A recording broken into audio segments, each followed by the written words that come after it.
We up? Okay. Maybe it's asleep too.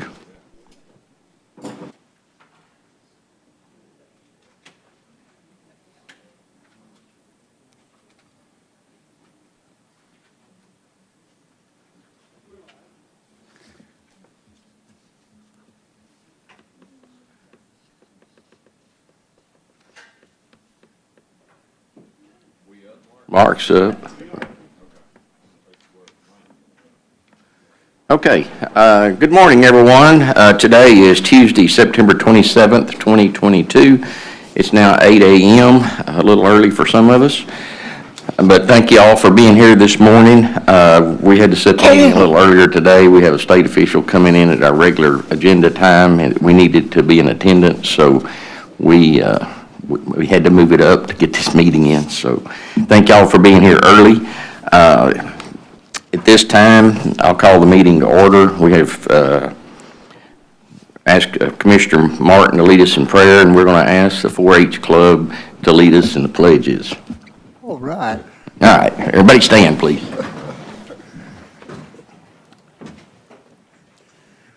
Our most gracious Heavenly Father, we thank you for this day. We thank you for everything that you have given us. We thank you for the gift of life. Also, we thank you for this great country that we live in. If we may, we ask you to bless these children or these young teens that are doing thy will in reference to trying to learn and have more knowledge in reference to understanding with each other. We thank you for everything that you have done for us. In Christ's name we ask all these things. Amen. Amen.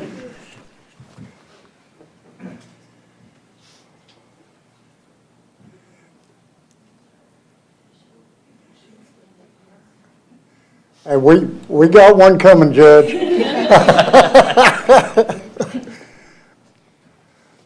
Honor the Texas flag. I pledge allegiance to thee, this flag, under God, one and invisible. Very good.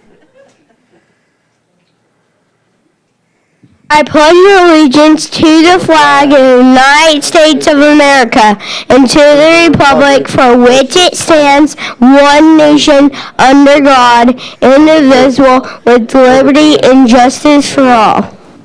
Thank you. Good job. All right, we have Commissioner Hutchins, Strait, Martin, and Harrison present. I'm Judge Stovall. I'll be presiding over the meeting today. Commissioners, you have the minutes from the August 13th, 2022 regular session. I'd entertain a motion for approval. So moved. Got a motion and a second. All in favor say aye. Aye. All opposed? Motion carries. At this time, we'll have public testimony. Speakers are limited to 3 minutes and should conduct themselves in a civil manner. The Commissioners Court cannot take action on items not listed on the agenda in accordance with the Texas Open Meetings Act. Concerns will be addressed by county staff. They may be placed on a future agenda or addressed by some other course of response. Is there anyone here wishes to address the court today? Being none in the public, Daniel, anything online? Okay. All right. Moving on to old business, there's none. New business, Commissioners, you have the consent calendar. Entertain a motion for approval. So moved. Second. Motion is second. All in favor say aye. Aye. All opposed? Motion carries. Action items, approval of accounts payable. I make a motion, we pay the bills. Second. Got a motion second. All in favor say aye. Aye. All opposed? Motion carries. Approval of line item transfers. Make a motion to approve line item transfers. Second. Got a motion second. All in favor say aye. Aye. All opposed? Motion carries. Approval of budget amendments. Make a motion to approve budget amendments. Second. Got a motion second. All in favor say aye. Aye. All opposed? Motion carries. Approval of payroll and personnel. Make a motion to approve payroll and personnel. Second. Got a motion second. All in favor say aye. Aye. All opposed? Motion carries. Action item number 1, a proclamation designating October 2nd through 8th, 2022 is National 4-H Week in Texas, and commend the 4-H Youth Development Program of the Texas A&M Ag Life Extension Service and the many men and women who have made the program a success. We have some great-looking young Americans here.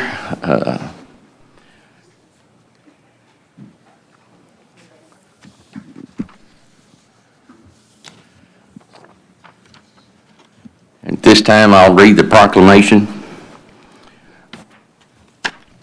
Whereas the Hunt County Commissioners Court is proud to honor the 4-H Youth Development Program of the Texas A&M Ag Life Extension Service for 115 years of providing experience-based education to youngsters throughout the Lone Star State. And whereas the admirable program, which seeks to provide a learning experience for the whole child, including head, heart, hands, and health, helps young Texans to acquire knowledge, develop life skills, and form attitudes to enable them to become self-directed, productive, and contributing members of our society. And whereas it's more than 550,000 urban, suburban, and rural youth participants ranging in age from 8 to 19, hail from diverse ethnic and socioeconomic backgrounds and truly represent a cross-section of the state. And whereas the program undoubtedly could not have achieved the success that it has today were it not for the service of its more than 22,000 volunteers who have given generously of their time, talents, energies, and resources to the youth of Texas. And whereas throughout its proud history, the 4-H program has developed positive role models for countless Texans, and through its initiative and inspiring programs continues to build character and to instill the values that made our state strong and great. Now therefore it resolved the Hunt County Commissioners Court hereby designate October 2nd through 8th, 2022 as National 4-H Week in Texas and commend the 4-H Youth Development Program of the Texas Agri-Life Extension Service and the many men and women who made the program a success. Thank y'all. Hey, Judge, will you? Yep, I was going to, I was fixed to. Let me just briefly say some things right quick for the kids about what this court does. This is the leadership of Hunt County. This court, it sets all the budgets and policies of the county. So any business that the county does is in control of the court as far as the personnel and their budgets and how the county is to operate. And the commissioner, my job is I'm the budget officer and I'm the person that is in charge of conducting the meetings. The commissioners not only had the responsibilities of being over the budget and helping operate and run the county from the business side of it, they're also responsible for the maintenance of all the county roads. And so when you drive down a county road that's real bumpy, you can call one of these. You can write their name down where you live and you can call them and wear them out for not taking care of your road. Pointing in my direction. Okay, I'll point that way too. You can call one of these guys. Judge, may I make a statement? Sure. I want to tell you something that surprises me, that there's that many children here, and I know y'all had to try to find them for the simple reason of school. But Commissioner Hutchins and I believe it was the week before last or last week, was at your 4-H banquet. And I had never seen so much in involvement, Judge. There were so many people, parents and everything else. In fact, it filled up the whole auditorium. I am so pleased that y'all did take the time to come up here and present this with us. But I am also pleased that this 4-H is still living, even back from the 60s. And I think it was in 1914 that y'all came about. Is that about your time? That's my time. That's my time. And so if it's lasted that long, I'm hoping that it'll last that much longer. I thank y'all for what y'all do. You bet. All right, y'all want to get a picture?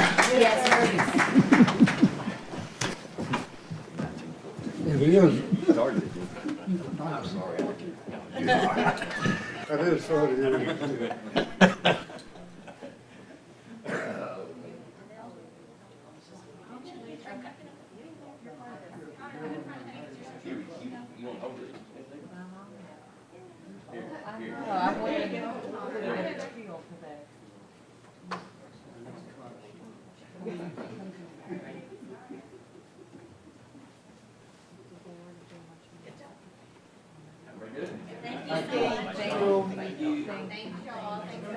Oh,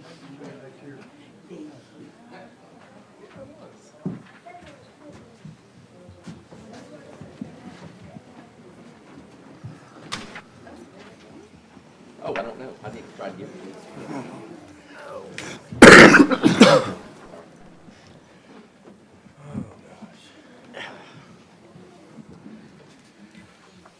All right, moving on. Action item number 2. Grant resolution for the Department of Justice. Commissioners, you have the grant wording. It's an approval for the Sheriff's Department to get some bulletproof shields. It's been submitted, I've submitted it. I've approved the submission, and the Sheriff's Department has filed it with the state, and we need this approval from the court to complete the applications. So I'd entertain a motion for approval. So move. Second. Got a motion second. All in favor say aye. Aye. All opposed? Motion carries. Action item 3, the fiscal year 2021 report from the Wolf City Public Library. Commissioners, y'all have that in your packet. I'd entertain a motion to approve the report. So moved. Second. Got a motion second. All in favor say aye. Aye. All opposed? Motion carries. Action item 4, ground lease agreement between Jay Hilliard and Valerie Pritchett in Hunt County, Texas. Commissioners, this is the parking lot next to Max. It's across from the east side of the courthouse. Miss Pritchett's mother recently died. We had an old lease with her from 2010 or so, I believe, and it hadn't been redone. They contacted a local attorney to get with us to redo a new lease, so you have the lease in your packet. The payments are going up just a little bit. When it $100 a month first year, and then it's $200 or $300 the next year, and it accelerated up to about $800 a month. Was that what? Yeah, it goes up to $100 per year. One in for 5 years, yeah. And also in there, we asked the landlord to give us a first right of refusal if anybody offered to purchase it from them, or they put it up for sale, that we'd have the first right of refusal. So we think that, I think at least, that's very important for our employees. It's a convenient place to park, and it's not quite big enough, but it works. We can make it work. So with all that, I entertain a motion for approval of this lease. So move. Second. Got a motion second. All in favor say aye. Aye. All opposed? Motion carries. Action item 5, revise overtime compensation policy to all Hunt County employees being paid instead of earning commensurate time effective October 1, 2022. Sandy, you want to brief us so I don't mess it up? And Brittany, yeah. Brittany and Sandy both worked on this to get it to where I hope we got all the bugs worked out. This is just making it to where instead of everybody earning comp, we are actually just going to pay everyone comp time. Anytime they earn time and a half, they normally get comp time. So that way they can get the, actually get paid instead of earning comp that sometimes they can't ever even take, especially the jail and the sheriff's office. They have a hard time being able to take off. So at least this way they get paid for it and it shows up in their checks. Yeah, facilities has the same problem currently, being shorthanded and being on call all the time, so. Just have to also make sure that the department heads, elected officials don't abuse it and let them just, for no reason, get comp time or overtime. If it's an emergency, yes, we understand that, but that way, it affects the budget when we do that. For this year, we still have to work on with the auditors and y'all about getting a line item for some of these departments that don't have the overtime pay in their budgets. Is that right? No, they have it. Everybody has the line item for the overtime. They do except for Constable 2 and Constable 3. They don't have anybody else. Okay, so that's all worked out and that's all good. Just no budgetary authority. No budgetary authority, so we'll work on that after the budget year starts next year. The concern is, with no budgetary authority, getting some control on the use of it. Correct. And so that would be the concern of the auditor's office. to be worked out. All right, we'll be working on it first meeting of October in next year's budget, and we'll try to figure out how to get a budgetary authority for everyone. Your Honor, may I ask this, that those that have comp time in reference to this budget that we're in right now, if we could go on and carry, I did not have budgetary authority, but I'm asking the court if they will, with this change, that we allow the comp time that is accrued right now to just carry over, that way they can, is that possible? Yeah. It's going to cause a problem in the treasurer's office doing that. Everything would be paid out on the last payroll in October. We just need to clean it out and start with a new policy the 1st of October, and they'll all get let's see, and I'm gonna have to make a motion on this in a minute, all the comp pay, the sheriff's department comp time will be paid next Friday this Friday, yeah. The rest of the comp time will be made on the second payroll in October, because some of that comp time is into, we're behind, and so part of it's in this year's budget, and part of it's in next year's budget for the first payroll in October. So we'll have the comp time to everybody else that has earned it in the second payroll. And the only thing, if I... Sure, please. To this policy, the only thing that is different, besides the payout and everything, is that currently the policy states that, and we discussed this in length yesterday, that there is a time and a half benefit whenever a holiday is not worked, but you might work over during the week, the benefit would push you into over 40 hours. And currently that's being paid at time and a half. And what the new policy would state and everything that we added on number 3 is that it would be paid at straight time. So if you worked 36 hours in a week and you have your 8 hours of holiday that puts you at 44 hours, currently it would be paid, the 4 hours would turn into time and a half, which would be 6, but the new policy says that would be paid at straight time because the benefit pushed you over into 40. You didn't physically work over 40, and it would be paid at straight time. So that is a difference, and it's explicitly stated in the new policy. Very good, that what you're considering is soft time. Yes, that's the old soft time. Thank you. Thank you. Okay, any other questions, comments? Everybody good? Yep. All right, well, I'll make a motion that we approve this and approve the paying out of the comp time to the sheriff's department on this coming Friday's payroll. Everybody, all the other departments' comp time will be paid the second payroll in October. Second. All right, the motion and second. All in favor, say aye. Aye. All opposed? Motion carries. Action item 6, Hunt County Transportation Steering Committee recommendation to have Freese and Nichols perform a countywide crash and safety analysis. Commissioners, we had, the steering committee had a meeting 2 weeks ago, covered a vast amount of projects over a couple hours, and one of the things that's come to the attention of the committee is that we don't have a countywide safety and crash analysis.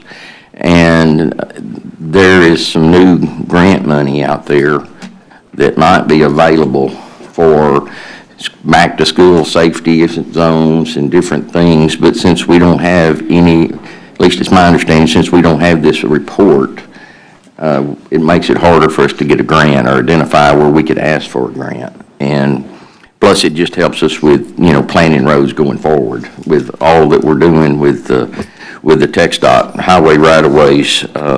This is going to be a good benefit, and the contract with Freese would be for $75,000. So the recommendation of the steering committee to me is to recommend to y'all that we approve this. Entertain a motion. So moved. Second. Got a motion and a second. All in favor say aye. Aye. All opposed? Motion carries. Action item number 7, the Hunt County Floodplain Drainage Control Order Enforcement and Penalties for Compliance. Daniel, you or Richard, or who wants to take the lead on this? Okay.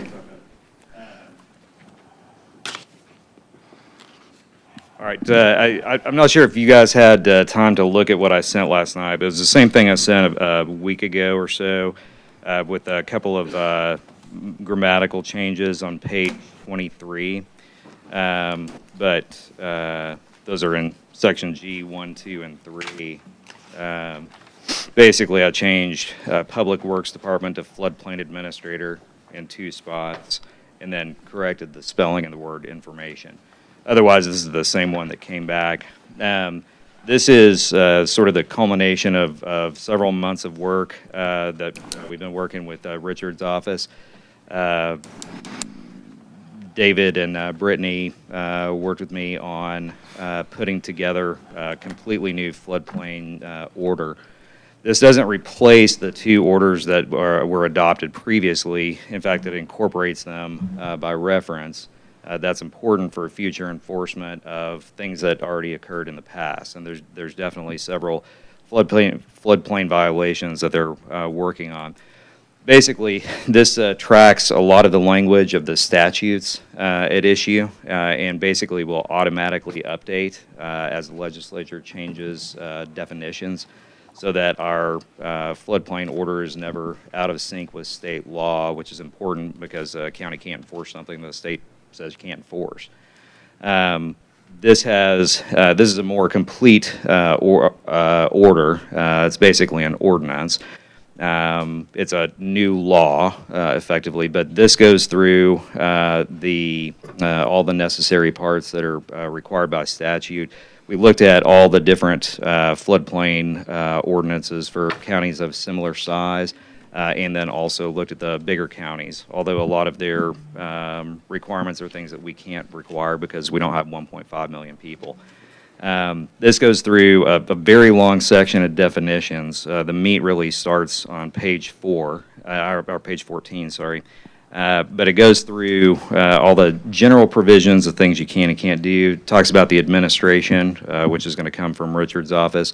It'll be either him or his designee, which I understand is going to be David to start with. And then also he'll be working very closely with Brittany, who issues all the permits for septic and other related things. And then there's also a very much beefed up enforcement section at the end. Our current ordinance basically only allows for a single fine, which is $100. This one has a $100 per day fine. There's some counties that have much higher fines, but we couldn't find any county authority to allow those. And so this tracks the state statutes and has a per day fine of $100. So it goes through how those are enforced. They can be enforced either civilly with a $100 a day fine or through criminal enforcement through the county attorney's office. I can go over I hope you don't have any questions on the definitions, but I can certainly go over if there's any particular parts of the rule or of the document that were of concern or that you didn't understand. We can go over those. Let me make a statement first, Philip. Just so the public knows, it is against FEMA regulations, which is the federal government, to build or move dirt inside of our floodplains as designated by FEMA. And we're having issues with people trying to build homes in it, trying to put septic systems in the floodplain, or in some cases, they're trying to fill dirt in a floodplain to get it out of where it doesn't flood so they can use it. Well, there's a procedure. You can do some of those things, but you have to follow the federal guidelines and get approval from the federal government through FEMA in order to be able to do that. And the responsibility for enforcement falls all the way down to the state and then to us to make sure that these things aren't happening. Because FEMA is very concerned about it and really kind of stays after us to make sure we're enforcing it, because they have to pay the insurance. If somebody's house floods and they have insurance, then they're the insurance provider for that floodplain. If they did it previous to certain times, they can get it, but if they build after a certain time and they didn't get a permit, Richard, I don't think they can even get insurance, can they? Yeah, that's correct, okay. So that's kind of the background on why we're here today. We're having several instances where we're not being able to get people to stop doing what they're not supposed to do, and we're trying to get some teeth in it to make them start following the law. And this is a first step in trying to help us be able to, stop these people from doing things they shouldn't be doing in our floodplains. And with that, Philip, I'll give the floor to you. I want to tell you something. I appreciate the work that y'all have done completely. I've read through this thing. I have two or three questions. On page 18, we're talking about variances. And under number 3, the Hunt County Commissioners Court shall hear and render judgment on request for variances from the requirement of these regulations. 4, the County Commissioners Court shall hear and render on an appeal only, which is alleged there is an error in a requirement decision determination made by the floodplain administrator. And it goes from there. And then, in reference to the appeal from the Commissioners Court, and it says competent jurisdiction. Now, I know that this is a Class C misdemeanor rather than accepting civil suits. Okay? It's a Class C. Will this be in JP court? And if it's a civil suit in reference to that, what is the competent court? Would it be the county court, or would it be district court? Or would it also be in a Class C misdemeanor JP codes? Well, no, when you're talking about Class C, that's completely criminal. The civil is completely separate. Yes. So, no, a civil suit for a court of competent jurisdiction here would be all 4 courts. It would probably go to county court at law because of the level and type. But to the extent that they couldn't hear it, then the district court shares concurrent jurisdiction. But it wouldn't be in JP court. This would be county court at law. Okay, but the Class C, as far as the criminal, would that ever be in JP? It would only be in JP. There you go. Thank you. Also, page 20, in which this was the penalty that I asked, and then institute, you've answered my question right there then. And otherwise, I tell you what, y'all have done some hard work, and I appreciate it because it's very, very detailed. Well, I appreciate it. I thank Mostly David. Thanks. I thank y'all. Well, thank you, Richard and his staff, for putting all this together. Any other comments, questions? Not, I'll entertain a motion for approval. So moved. Second. Got a motion second, all in favor say aye. Aye. All opposed, motion carries. Action item number 8, the request to anchor 138 kilovolt electrical transmission line to the outside girder along the underside of the bridge deck on the northern side of the county bridge on County Road 1061 is known as County Road 1061 over McWright Branch, which is located in Greenville. Wow. I hope we can find it from there. Entertain a motion for approval. So moved. Second. Motion second, all in favor say aye. Aye. All opposed, motion carries. Action item number 9, the request to construct electrical power distribution facilities which will cross Brookview Road, which is located 291 feet northwest of I-30 Service Road, East Service Road in Precinct 2. Make a motion we approve this power distribution on Brookview under usual stipulations. Second. Motion second, all in favor say aye. Aye. All opposed, motion carries. Y'all have a great day. Action item number 10, upgrade of approximately 606.15 feet of County Road 1074 from dirt to rock in Precinct 1, monies in escrow instead of 2897 feet. Correction of action item number 17,158. Make a motion we approve this, Judge. This is just a correction of the identified action item. Did we add, or we just add more road to it, or was it just wrong the first time? Actually shortening it. There was a miscommunication. Okay. All right. Second. All right, got a motion second. All in favor say aye. Aye. All opposed? Motion carries. Action item number 11, upgrade of approximately 2,290 feet of County Road 1074 from dirt to rock in Precinct 1, money in escrow. Make a motion we approve this upgrade. Second. Got a motion and second. All in favor say aye. Aye. All opposed? Motion carries. Don't those two go together, Mark? What's the difference? They are different developments, same. Different area? Yeah, but yes. Okay, all right. Because both those add up to about the same footage, so. Yeah, it's a situation where developers developing both sides of the road, but they're different developments, Okay. so. All right, action item 12, the upgrade of approximately 1,400 feet of County Road 1076 from rock to oil sand in Precinct 1, money and escrow. You want to make a motion, we approve this upgrade? Second.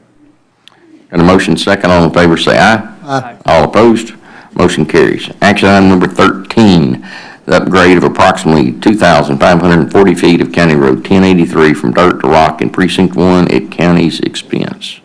Make a motion, we approve this upgrade? Second. Got a motion second, all in favor say aye. Aye. All opposed, motion carries. Action item number 14, upgrade of approximately 2,100 feet of County Road 1116 from rock to oil sand in Precinct 1, money and escrow. Your Honor, make a motion, we approve this upgrade? Second. Got a motion second, all in favor say aye. Aye. All opposed, motion carries. Action item number 15, upgrade of approximately 5,702.4 feet of County Road 1119 from rock to oil sand in Precinct 1, money and escrow. Make a motion, we approve this upgrade? Second. Got a motion and second, all in favor say aye. Aye. All opposed, motion carries. Action item number 16, the upgrade of approximately 2,270 feet of County Road 3610 from rock to oil sand in Precinct 3 at county's expense. I make a motion, we allow this construction. Second. Motion is second, all in favor say aye. Aye. All opposed, motion carries. Action item number 17, upgrade of approximately 3,474.24 feet of Leewald Lane from rock to oil sand Precinct 3 at county's expense. Make a motion, we allow this construction. Second. Motion is second, all in favor say aye. Aye. Those opposed, motion carries. Action item 18, request to construct electrical power distribution facilities across County Road 2458 in Precinct 2. Make a motion to allow this electrical distribution on County Road 2458 under usual stipulations. Second? Got a motion second, all in favor say aye. Aye. All opposed, motion carries. Action item number 19, the request to construct electrical power distribution facilities across County Road 3501 in Precinct 3, Farmers Electric Co-op. I make a motion, we allow this construction with the normal stipulations. Second. Motion is second, all in favor say aye. Aye. All opposed, motion carries. Action item number 20, the request to construct electrical power distribution facilities across County Road 4112 in Precinct 4. Make a motion to approve under normal stipulations. Second. Got a motion, a second, all in favor say aye. Aye. All opposed, motion carries. Action item number 21, the request to construct electrical power distribution facilities across County Road 4112 in Precinct 4. Make a motion to approve under normal stipulations. Second. Got a motion, a second, all in favor say aye. Aye. All opposed, motion carries. Action item 22, we're going to delay, are you here to speak for 22? Okay. This is a replat, so it was mailed out and posted for a public hearing at 10 o'clock this morning, since our meeting's normally at 10 o'clock, and we have to be at that other event for a state elected official coming to town. So we're going to go into executive session. We'll come out after that, and we'll recess until about 11:30 probably. 11:30, all right with everybody? That meeting's supposed to be from 10 to 11, so surely we can get back here. Of course, they're always running late, so we might ought to make it a little to 12 or something, but whatever y'all think. We'll recess at that time, come back, and then we'll hear this one item. And Daniel, that's okay, right? We're good, yeah. Yeah, I'm gonna post sign, Brian's gonna hang around a little while, around 10, to make sure if anybody comes in or not. Make sure we get everybody noticed that we'll be back to handle that one item. All right, anything else, any comments, Daniel, online? Okay, if not, I'll entertain a motion to go into executive session. So moved. Under 1 through 4, 1 through 4. Motion, I second. So moved. Okay, motion second, all right. All in favor say aye. Aye. All opposed, motion carries. We'll go into executive session at 8:35.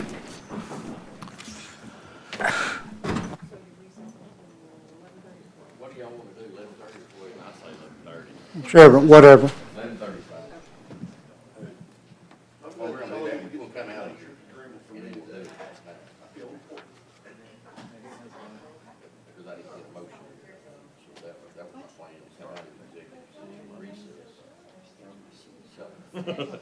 We're still live, Judge.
All right, let's see if we come back up.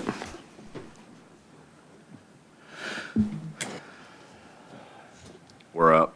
All right, it's 9:19, we're back in regular session. At this time, I'll make a motion that we approve a month-to-month lease on a covered parking lot in the 2300 block of Lee Street on the south side of Lee between Gordon and Stewart Streets that we currently have, and we will, the new lease will be $600 per month on a month-to-month basis. I believe the current one is 500, so if the motion is to go up one Okay, so I'll make the motion, we'll go up $100 from what we're currently paying. So I'll make that as a motion. Second. Got a motion second, all in favor say aye. Aye. All opposed, motion carries. Okay, at this time, I'll restate, we're having to take a recess for a little bit to go to an event with a state official coming in today that has requested the presence of some of us or all of us, and so we're going to attend that, and we're going to recess and come back at 11:30 to take up the public hearing of Deer Crossing Phase 2. Anybody that's watches this or sees it and can come back at 11:30 that's got comments, we're going to post it on the door. And Brian, you're going to hang around a little bit and make sure, or somebody will hang around, Amanda, or somebody will hang around and make sure that anybody shows up that they know we'll be back at 11:30. So with that, I'll entertain a motion to recess until 11:30. So move. Got a motion second, all in favor say aye. Aye. All opposed, motion carries. Thank y'all.